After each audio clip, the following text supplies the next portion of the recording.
Welcome to the Stories of Market Research, the Insightrix Podcast. I'm Sharday Torgerson, the creative and digital strategist at Insightrix in Saskatoon, Canada, and your host. So today we have a very special guest who is not just an expert in the research and insights industry, but is a spirited entrepreneur, an intuitive strategist, a qualitative UX researcher who loves to translate her passion into understanding people, into strategic insight, which are my favorite folks. Originally from New England, Nikki started her career in Boston before relocating to France in 2011, ooh la la, while she launched MindSpark Research, a boutique UX firm acquired by Savanta in 2022. So she is also a two-time winner of the Insights 2050 Global Innovator Leadership Award and has been presenting on important industry topics for more than 15 years, such as the one we're about to dive in today. So welcome, Nikki. Thank you for joining us. Thanks for having me. I know I got those long-winded intros. I like to get a little bit excited, but we've been back and forth quite a bit on our schedule. The time difference being a little bit of a fun loophole to jump through. And I know it's late where you are right now, and the kids are probably snoozing away. So thanks for joining us today. Yeah, happy to be here. And I'm happy that I still have the energy after the long day. It's finally been sunny in Paris, so I'm like walking a lot now. So I'm really happy to be talking about something that gets the juices flowing. I won't even tell you the temperature in Saskatchewan, Canada right now. We are supposed to be having some spring weather, but we are definitely still experiencing minus 20 temperatures. So let's just say that as long as the sun's shining, I'm trying to picture a place where I'm not at currently. So France, I can What only are imagine. spring-like temperatures? Like only minus 10. I wish it was minus 10 right now. I think I'd be in a much better mood. But like I said, as long as the sun is kind of shining today, I think I'm pretty happy. What is France like this time of year? I'm assuming it's pretty nice. It's okay, but having grown up in New England has prepared me for this season. So normally in the mornings, it's around 0 degrees. And then it's been around 0 and 1 when I walk my kids to school. And then in the afternoon, it's like 15. So I have all my winter coats out and I'm like, oh, got to go pick up the kids from school. And then I'm sweating by the time I even get there because the temperature change is so drastic in the day. So still adjusting, still need to figure my wardrobe out, not working right now. Dressing in layers. I know that's the Canadian way. So you're preaching to the choir. Before maybe we dive in, I did give you a bit of an intro there, Nikki, but I wouldn't mind hearing, a little bit more about yourself in your own words. And maybe before we get into the meat and potatoes of things, what is your most cliche expat from America living in Paris storyline? Oh, gosh. Well, my most cliche storyline, I used to say in my former life, which is now pivoted, I used to say, I came for the job, I stayed for a man, I left the job, I left the man. So now that Emily in Paris has come around and made all American expats in Paris famous, I have to say that despite the fact that the show's depiction of life in Paris is glaringly inaccurate, the actual sort of events of like you arrive at a firm, you're like, hi, I'm the American, you're dressing what you think is nice and everyone thinks it's weird. All that stuff happened to me. Yeah, I would say that Emily in Paris season 1, pretty accurate. Is your main character arc storyline. That's awesome. Now, from my understanding, market research really brought you to Paris, and your passion for market research. But where ultimately did that passion start? Well, it's funny you should say that because I was listening to your fantastic and very warm intro of me. So thank you very much for that. And I was thinking, oh, sugar. Some people are going to be really mad if they hear this because I actually got my start in New Hampshire, not Boston. So I'm in the habit of saying Boston because living over here, if I say New Hampshire, they're like, where is that in proximity to New York? So I always have to say Boston. So I was listening and going, oh man, all of my former colleagues from the New Hampshire area are going to go, you weren't the big city girl, you were in New Hampshire. So Ooh. that's where my passion started. I have always been at smaller agencies before joining Savanta. And yeah, I mean, for me, it was one of those things, like most of us, fell into the research industry. That being said, I actually studied communications with an advertising concentration at university and took courses on things like consumer behavior and how to do surveys and how to conduct qualitative interviews.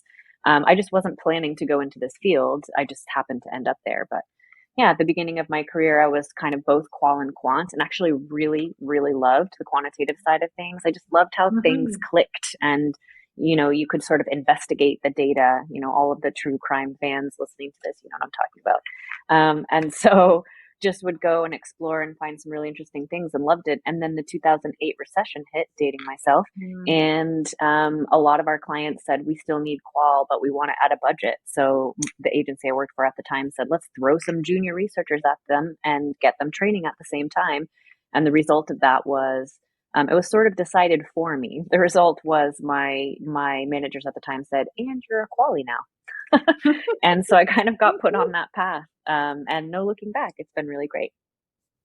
We hear this quite often in the market research industry. I am in market research. I never planned on being here, but I'll never leave. And often too, it's because they just found a love within the work itself, and then built a career around it. The fact that you mentioned too, that our managers have influence in those areas where, even in our own agency, we often are building up people in the qual environment where it's a long time to try to get people to be really great moderators, to give them lots of practice in those areas. So starting them early is really important. Getting them excited, and helping them build a career around qualitative research is important. So sounds like you had some great managers and maybe some tough ones too. So. Definitely. No, I definitely had good ones. My managers in the early part of my career are still some of the people I consider mentors to this day, and they taught me a lot. So I was very lucky. Oh, I love that. I feel the same, maybe from a university perspective, but yeah, I still connect with them quite a bit for that reason.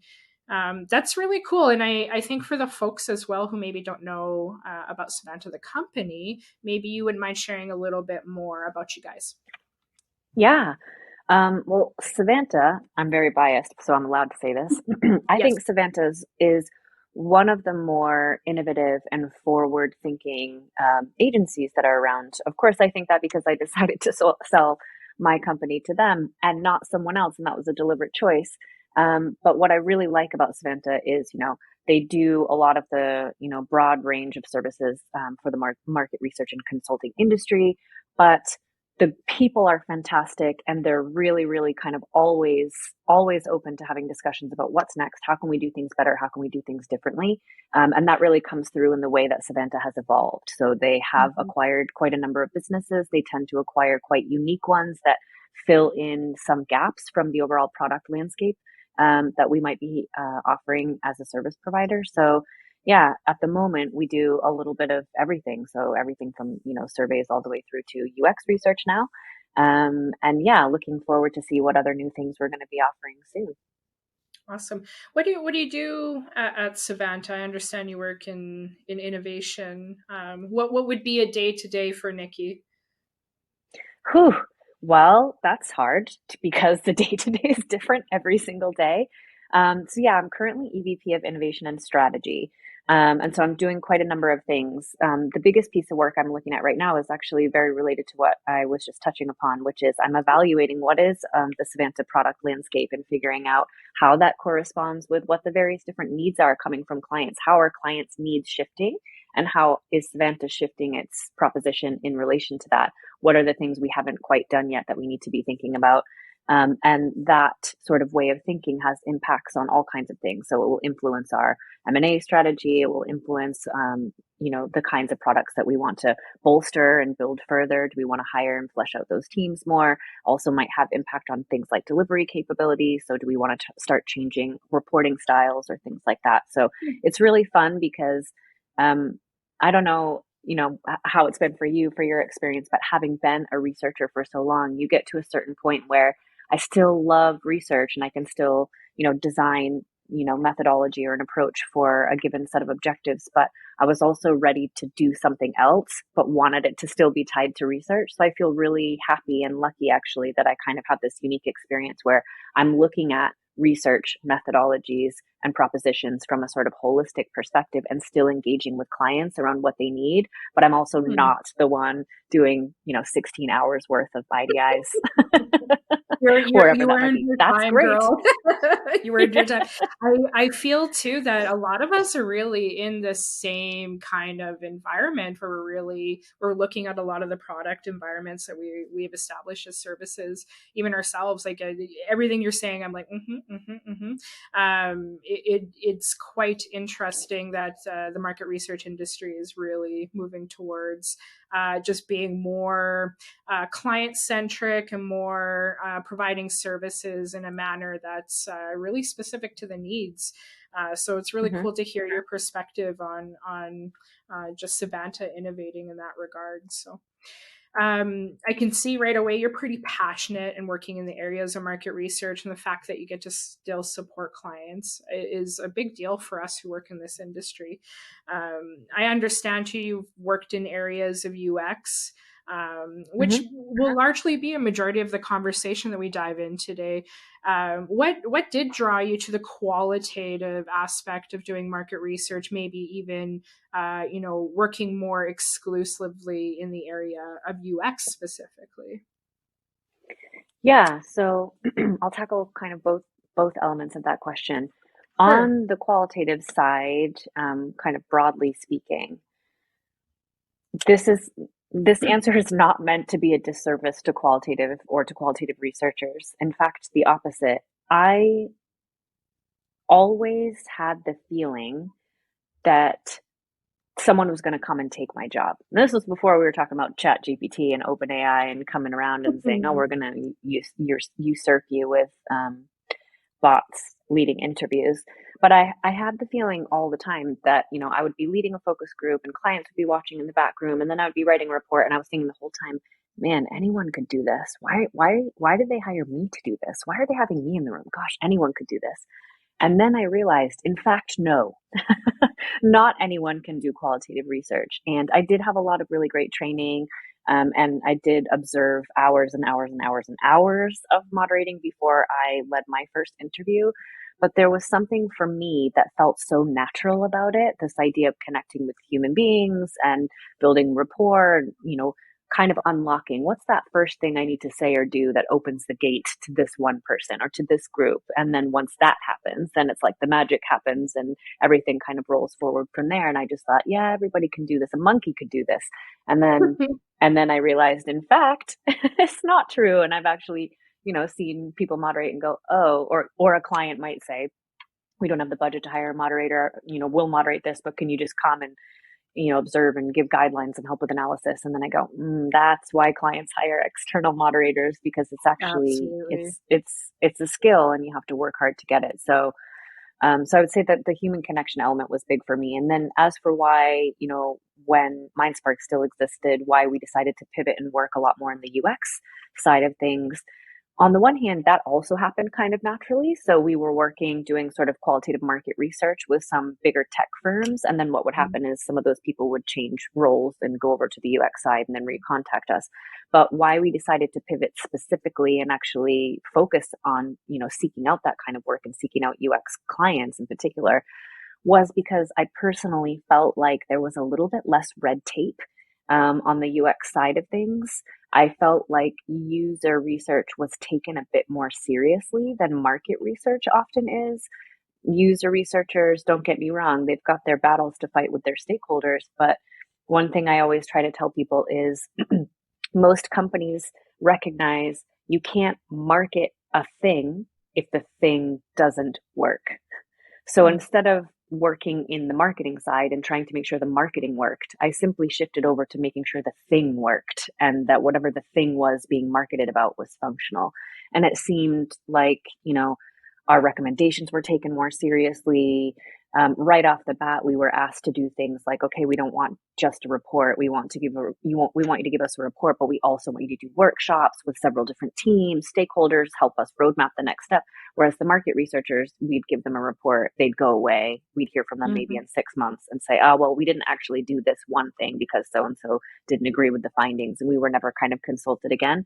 I know that's not always the case, and I do have the sense that that is changing a bit now, possibly because there is a big increased focus on ROI with budget restrictions and anytime the economy does what it's doing right now. But with UX, it just seemed like everybody is in agreement. We need to understand this. We need to make a decision. In order to make a decision, we need to understand human beings. And I was like, these are my people. I love that. I love that too. We're talking about this from the perspective of qualitative. I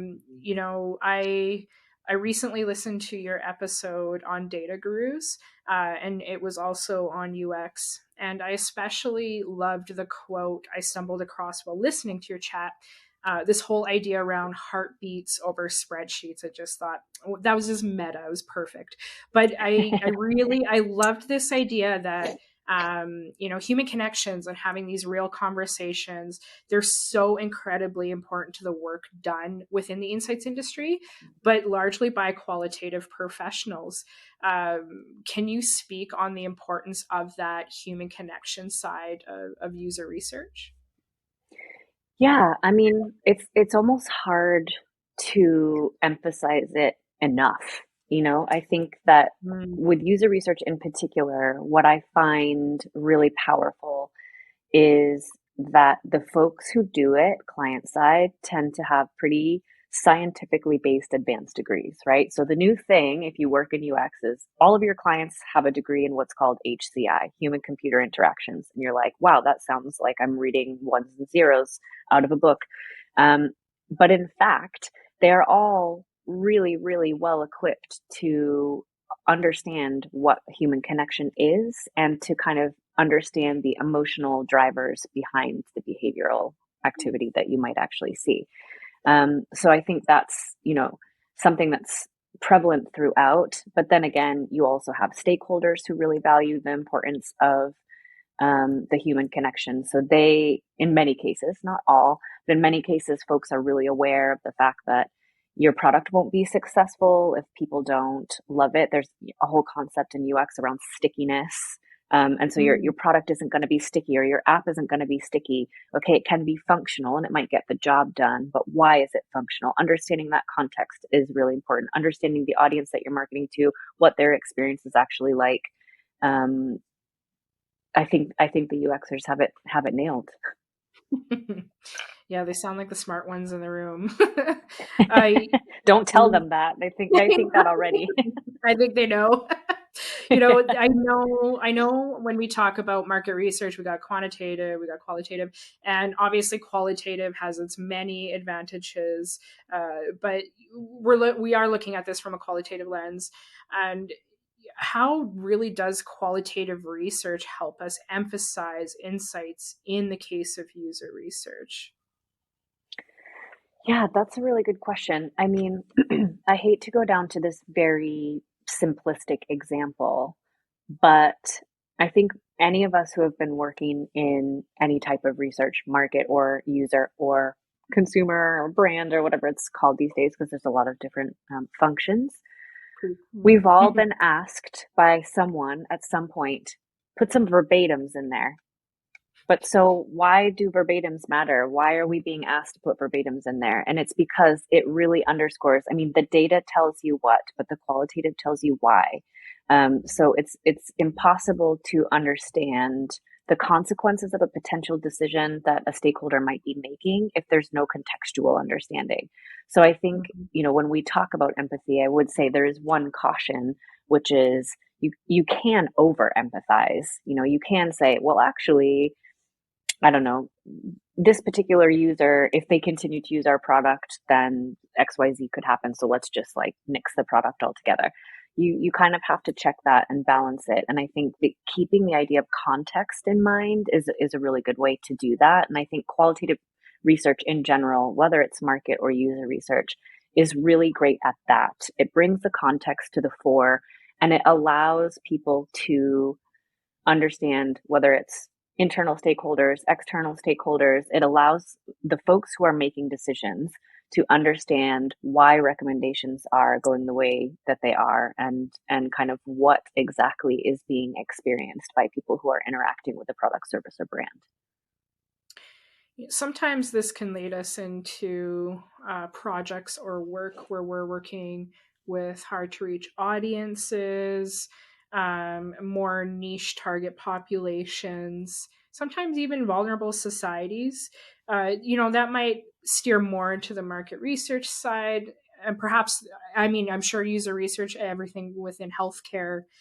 There's probably many industries that really focus on this as well. But how do you take those insights that you learn within these niche populations and ensure that you're truly representative of the user's experiences? That is a hard question, and a great question. I think there is actually a lot of work being done around vulnerable populations and populations with varying different accessibility needs in UX. In fact, just before starting this interview with you, I actually saw a little carousel on Instagram from a UX account that I follow around how to make sure you can prepare your surveys better for screen readers. And I had seen a presentation about that on the market research side from Microsoft a couple of years ago, and then it sort of faded away.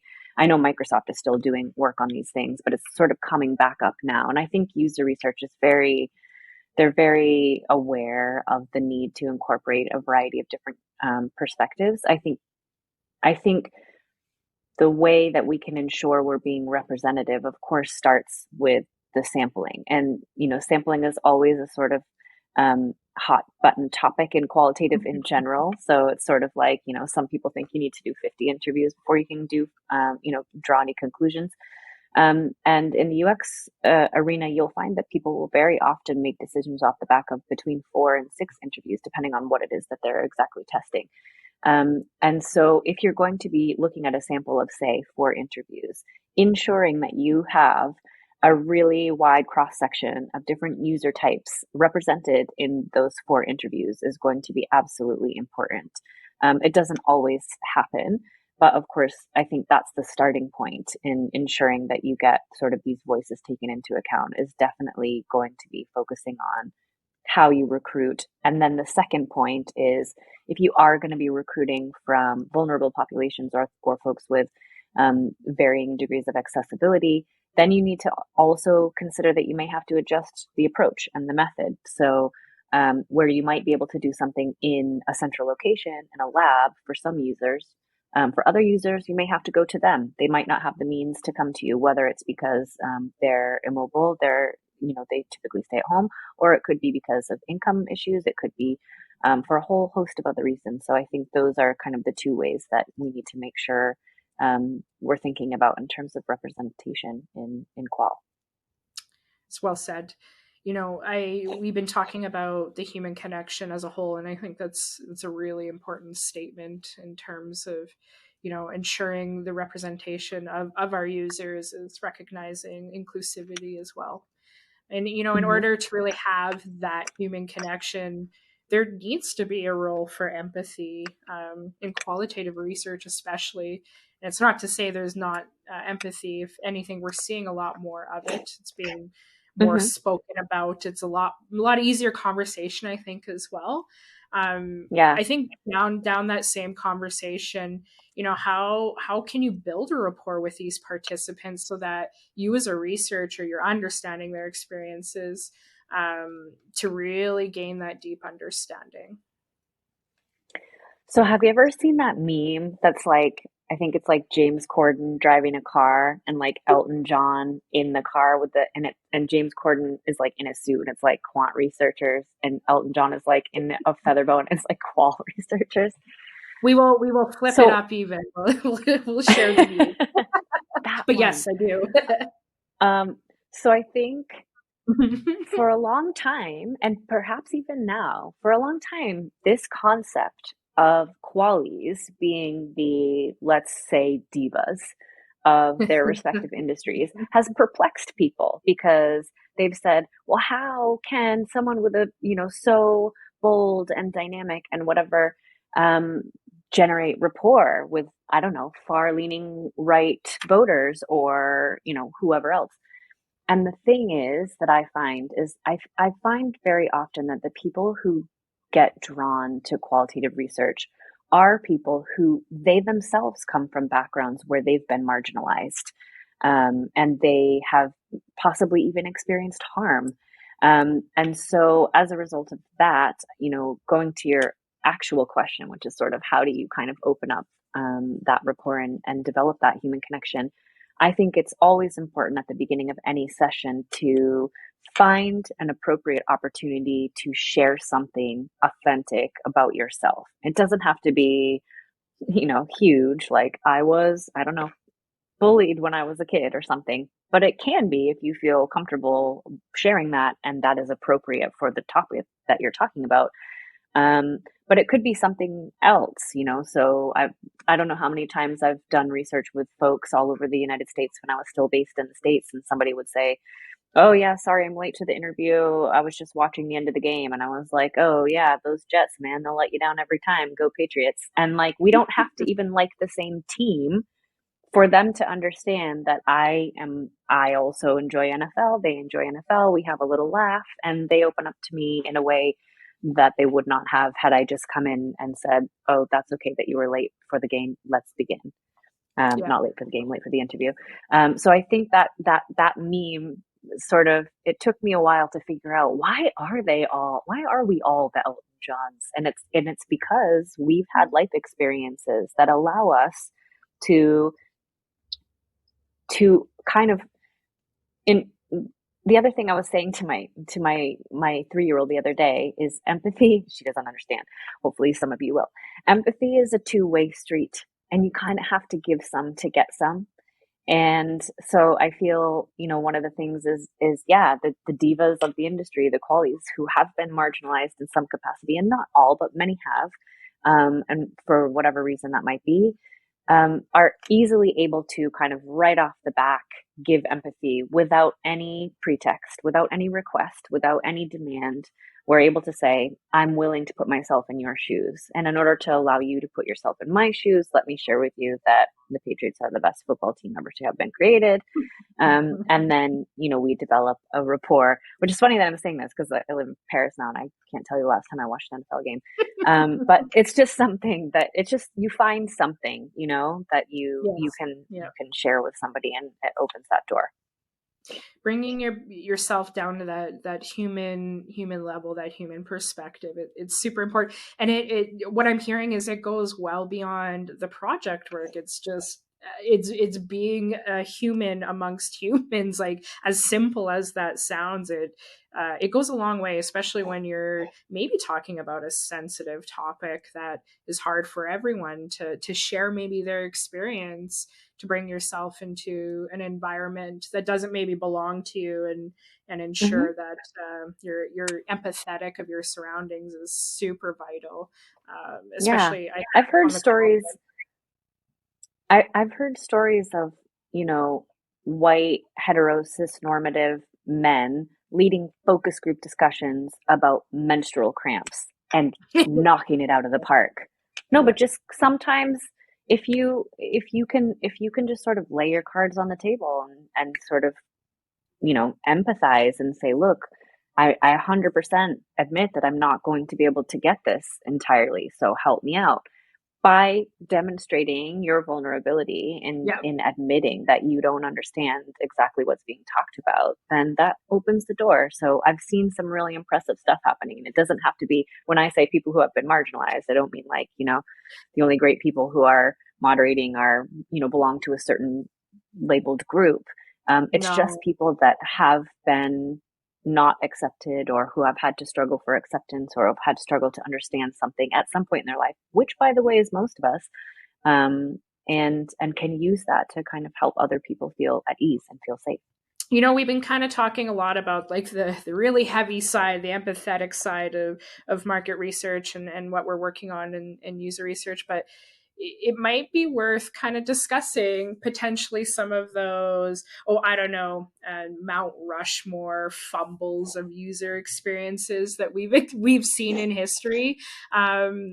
It's always fun to kind of poke a little bit of fun at maybe a project that didn't go too well for some folks. I know on the agency side, sometimes a negative story is just as good as a positive one in this regard. But the reason why, the one I'm thinking of is if anyone actually remembers New Coke Gate, if you will, and I'm sure this is hitting a few Gen X ears and they're probably nodding. But what I'm referring to is back in the 80s, Coca-Cola, they decided to launch a new formula for their flagship soda, which they called New Coke. And it was, as always, an effort to appeal to a younger market. However, Coca-Cola quickly realized that they probably had made a small mistake by not conducting enough user research before releasing this new brand. Now, they assumed right away the younger consumers, they would prefer the sweeter taste, done, package it up, new formula. But what they did not do is consider that strong emotional connection that many of the older consumers had with the original flavor. So after a few months and probably a lot of spending, Coca-Cola decided that they needed to bring back the original formula. And it's now, as we know today, is the Coca-Cola Classic. But it was just in response to public demand. And the company, I think, learned real quick, about the importance of considering those emotional connections that consumers have with their products. But again, that user research. So why do brands think maybe they can get away without doing UX research? Okay, that's a really good question, but I think my answer might be unsatisfying, which is I think most brands are not doing that consciously. True. I think that in most cases, brands are doing some form of research or another, and they probably think that's enough. So if you are Coca-Cola and you've been doing brand tracking, and your brand tracking is like, you're good, stable, slightly on the rise, all good, then you're like, sweet, we can launch a product. People who love our product will be there for us. It's understanding before you launch the product or before you even undergo the research, that this is a different type of research, or this requires different insight, right? So maybe you need to be looking at a different audience. Maybe you need to be looking at a different user kind of situation or experience. Maybe you need to be looking at something else altogether, different socioeconomic status or location or region or whatever it might be. Rather than just sort of relying on, okay, we've got all these touch points already happening. Check. Yep, all good. And then we make a move. So that's been my experience, has been normally the brands who have these trip ups. I mean, gosh, Super Bowl ads gone wrong, or I keep referencing football. It's like, I'm not that crazy about football. But whatever it is, it's like makeup ads go wrong, sponsorships gone wrong, whatever it might be. And then people are very quick to say, typically, oh, well, if they had done research, then this would have been avoided. And the truth is, they almost all probably were doing research. They just weren't doing the right kind of research that would have enabled them to foresee that this was a bad idea. Yep. I have a few recent examples I wish weren't probably too much of a sore conversation for the industry to discuss, but it really is that.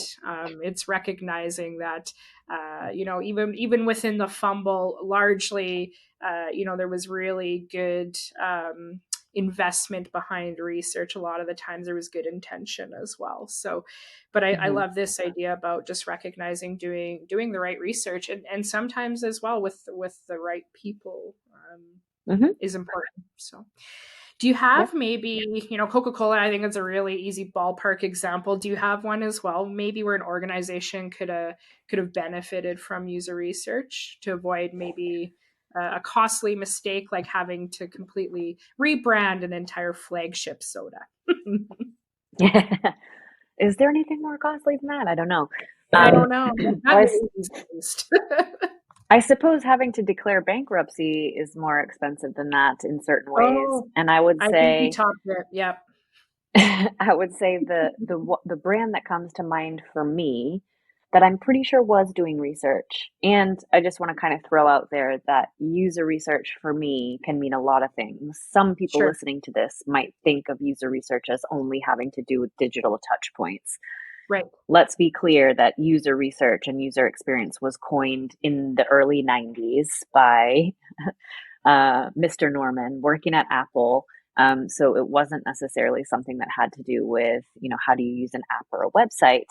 Yeah. That being said, those of us who lived or grew up or spent any considerable amount of time in North America saw the demise of Blockbuster.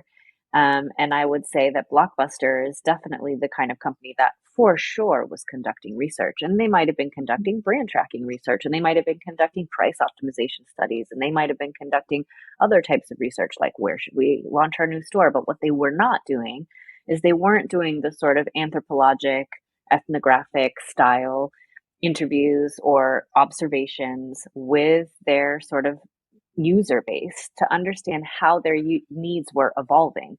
So I think, even from my perspective at the time, it seemed almost like Netflix just came out of nowhere. And, remember when Netflix, you still used to get DVDs in the mail? You remember that? So we'd be like, oh, wow, DVDs in the mail. Like, well, that's a weird idea. And then suddenly you were like, when's the last time I've been to Blockbuster? And then suddenly you're like, when's the last time I saw a Blockbuster, Yeah. anywhere around? And so I think the demise wasn't as quick as our memories make it out to be. I think there might even still be a Blockbuster store around. I feel like I just heard this recently. But yeah, it's one of those things where they surely were doing research, but they weren't doing the kind of user research that helped them understand the evolving needs of their users so that they could say, oh, wait, this Netflix thing has wheels, and Yeah. here's why. So here's what we're going to do about it. They just sort of said, yeah, that's cool and over there, but we've got our business model over here, and we're going to stick with it and we'll be fine. And they were not. Mm-mm. They did not adapt or die, so to speak. They just died. So, but I would argue that that is probably a lot and a big part of it. They just didn't anticipate their customer needs ahead, and unfortunately, Netflix beat them to the punch.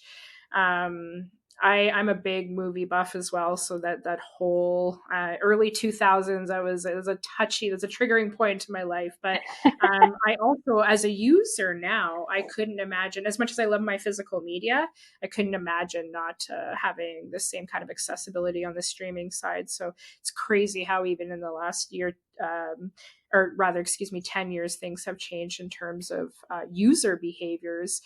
Something in which, is kind of hard to anticipate, say 10 years down the road, but really focusing your insights and doing that research on the behaviors, the attitudes, the motivations, the needs, the wants, all of that you're encompassing. I really identify opportunities, and in Blockbuster's case, probably a challenge like Netflix, to try and improve on those user design experiences. So really, to round out the conversation today, Nikki, I wouldn't mind kind of touching on some of those pitfalls that we experience as researchers. What are maybe some of the common challenges that businesses should watch out for when conducting user research? Now, this could be, you're looking at folks that have an internal research department, and they're, maybe they have more tight budgets and tighter restraints on their timelines. Maybe we're talking to those folks, but maybe we're also talking to folks that are, really well versed in this and need some more tools for the toolkit. But what are some of those common challenges we're experiencing today? Yeah, so I would say, from my perspective, there's one kind of glaring macro challenge or pitfall and one micro. So from the macro side, what I see a lot in organizations that continue to struggle as belts are tightening and headcount is shifting is a struggle to maintain and share knowledge cross-functionally. So this is something we also know on the market research side. It's been a conversation that's gone round and round and round ever since I've started my career. But in UX in particular, there are crazy amounts of learnings that if I'm in the market insights team and I go out and evaluate a piece of comms. Let's say I do focus group. I'm talking about a new ad campaign that's going to launch to help promote my product. In that focus group, there could be all kinds of findings that come up that say, well, this isn't really believable for me because I've actually used the website before and X. And the user researchers very rarely get to see this or get to hear it, when in fact, there are little nuggets of information that they could be using for free. So you don't have to conduct a new piece of research. You don't have to run a new survey. I've done 3 focus groups, and every single one, they mentioned that, I don't know, the home button's not working or something like that. That's obviously oversimplified, but there's definitely a lot that can be learned in both directions from both teams. So the cross-functional thing, I think, is a macro pitfall that businesses who want to kind of get through this tougher time economically really need to wrap their heads around and kind of find a way to address that challenge. And then the more micro pitfall that I see a lot of happening in the UX space is, despite how great UXers are at empathizing and at, building rapport and really putting themselves in the shoes of their users, they are still very much tied in many cases to their product owners and their development teams and their engineers. And that can be good. But what I see happen sometimes is user researchers tend to not meet respondents or meet people where they are and bring things to the table like jargon. My number one bugbear when I'm observing someone else, and this typically happens client side, when I'm watching someone client side conduct their own research, or if I'm watching a recording, they'll say things like, "And how did you feel while completing that task?" And a user doesn't think of it as a task. They're thinking, I just tried to buy a product, or I was just trying to find directions to my kid's school, or I was just trying to, put this in my shopping cart. I was trying to check the shipping information. And so, for me, one of the things that I always try to do is, if we are going to be doing task-based usability research or anything along those lines, is to do one run through, which is complete observation. One run through where the person actually uses their own words to describe to me what they're experiencing. And then I get to jump in and ask clarifying questions using the words that they have used with me. That in and of itself is also a learning for user researchers and product devs and engineers alike. If you keep calling this the nav bar and everyone else keeps calling it the something else, then you may want to start adapting how you are referring to this thing, because you should be meeting your users where they are. So that would be my sort of micro challenge that would be worth taking a look at. So how would you measure the ROI of user research? So specifically, how maybe would you work with your stakeholders or maybe your end clients to ensure that they really understand the value? Because a lot of the times too, they're the ones dictating the budget, or they have a huge hand in the influence and how the money is spent in these projects. So what are we doing on the research side to ensure that folks really understand the value without having to avoid the costly mistake of not doing it, which I know we love to do as well. Yeah, I mean, I think one of the big things that can help underscore the ROI of user research to stakeholders is getting them involved in the results conversations and in the next step conversations. So that might be things like workshops and road mapping. And I think actually, if we're comparing market research with user research, I think user research actually does a pretty good job of this. Awesome. That being said, there's a couple of, things that could be improved upon. Some stuff is really obvious. If you're trying to improve conversion rate, that's a very common task, for a user research project to accomplish. It's really kind of easy to see, well, before this project, we were at a 67% conversion rate. We did this research, we made that change, and now we're at a 75%. Great, boxes ticked.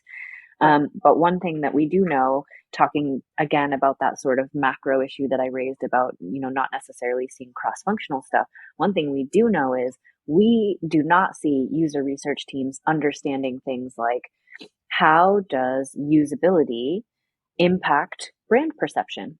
How does usability impact willingness to pay? So you might be doing a usability test and it says, yep, okay, people can do these things that we want them to do. But if you're not linking it into the other areas of the business, that's a missed opportunity for increased ROI on that research. And that's still something that a lot of organizations are trying to figure out how to do. Interesting. If you were new to UX researcher, no matter your background, if you wanted to do some product testing, where would you suggest they start? And it could be as high level as possible. But really, if someone wanted to get into doing a project, what would you suggest to them? I would suggest the most generic advice anyone could possibly give, which is go on the internet and search for UX. And I don't mean search for UX on Google and read all the articles. But you got some pretty great articles though, Nikki. So hey-o, read those too and then call me. But I, for example, belong to a handful of really phenomenal Slack channels, really phenomenal LinkedIn groups, really phenomenal blogs. So there's UXDX is an event. I follow their newsletter. I get all kinds of stuff from them. Several Slack channels, which I could probably name if you would like me to, because my Slack is open. So Hexagon UX is a great one. It is for women and other kind of minority communities working in UX specifically. A lot of career advice happening there. There's one called Research Ops, because UX kind of recognizes how big of a component the operation side of things is to getting everything done. So some folks here are kind of full, soup to nuts researchers. Some folks really specialize in ops, but it's been really, really helpful. There's the UXDX Slack channel. There's one I'm a part of as well called Sustainable UX. There's also a group called Epic people. Epic is not focused in UX, but they are focused in anthropology and ethnography. So, and that's, a really big part of how UXers approach their work.